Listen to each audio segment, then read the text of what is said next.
Hello everyone, sorry that I've been lazy and not learned German, but as you know, my name's Sami Asad. I work right here at the museum. I'm going to talk to you about my PhD research, which is looking at frogs, amphibians and deforestation.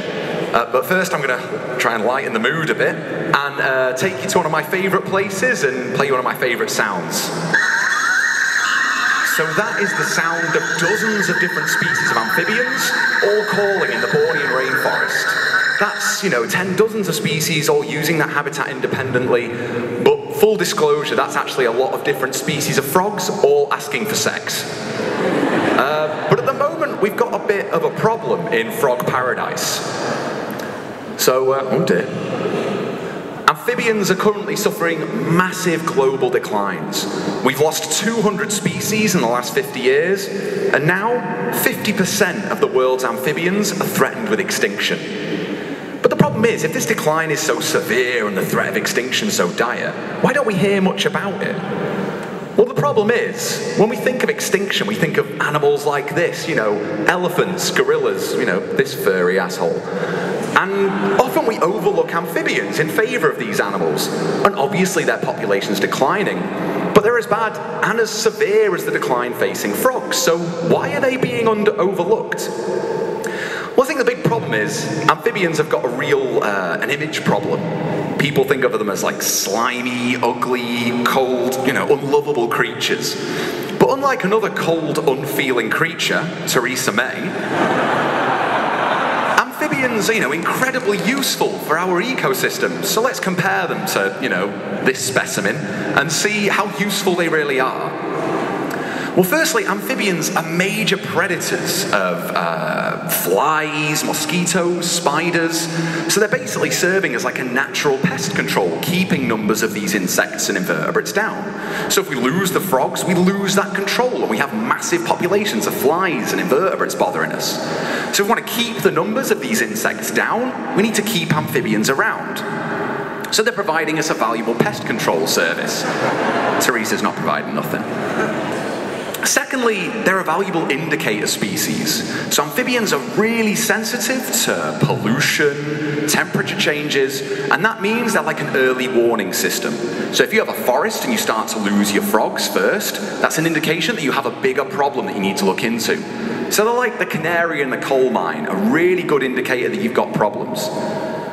So they're serving as an indicator species. And lastly, and alright, it's debatable, but they're kind of cute, like, he's got little blue little hands. Theresa, on the other hand, seen better days. So hopefully now I've convinced you of the value of amphibians, what they provide for our ecosystems, and how severe their decline is. So now you think amphibians are great, and you think pandas are just lame and the absolute worst. So if we want to understand the decline of amphibians, and we really want to prevent this decline, we need to go to the place that amphibians are their most diverse and where the threats are most dire. And that takes us to the world's tropical rainforests. So all the green areas in the centre here, the tropical jungles of the world, and in those areas amphibians are massively diverse. You have an enormous amount of species. But the problem with those jungles is they all lie within developing nations who need to use their forests to fund infrastructure and development projects.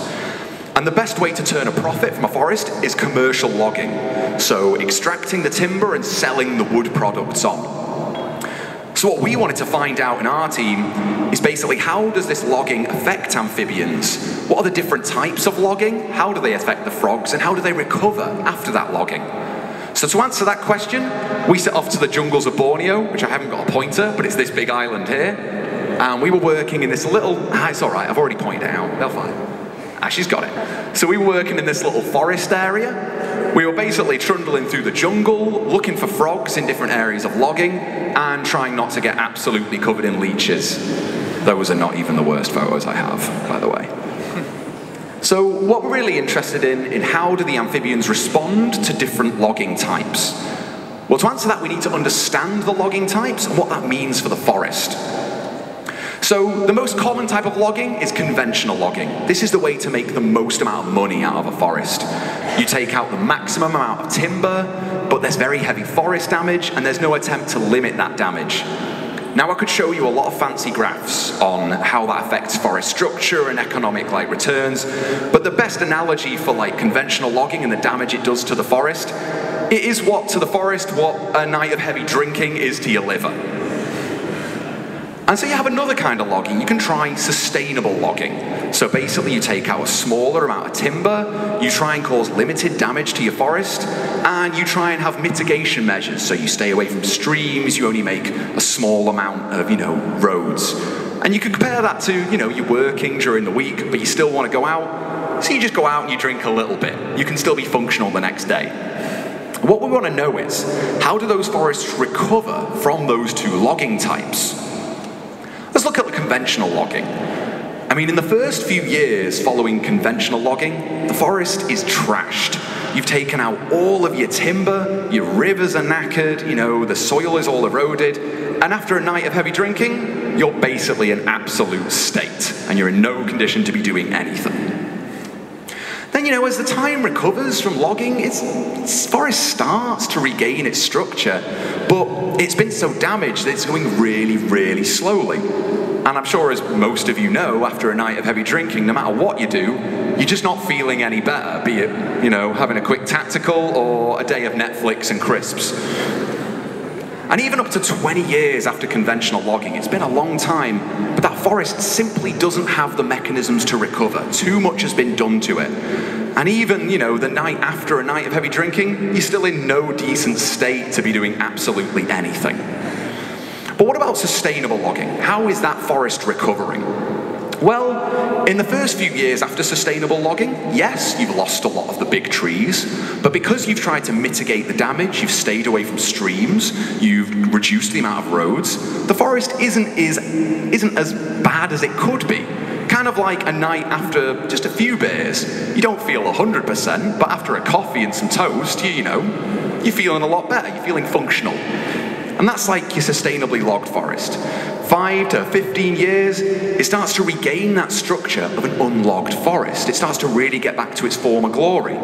For the rest of the day, after your night of only having a little bit, you feel pretty good. You can go to the office. I mean, you're not going to be working 100%, let's be honest, but you can at least function. And then 15 to 20 years after sustainable logging, the difference between a sustainably logged forest and an unlogged forest is almost indiscernible. They look really similar. The functions of that sustainable logged forest have returned. And you only had a few beers the previous night, so if it's around, 9 o'clock right now, you're feeling back to your former glory, you can just start drinking again.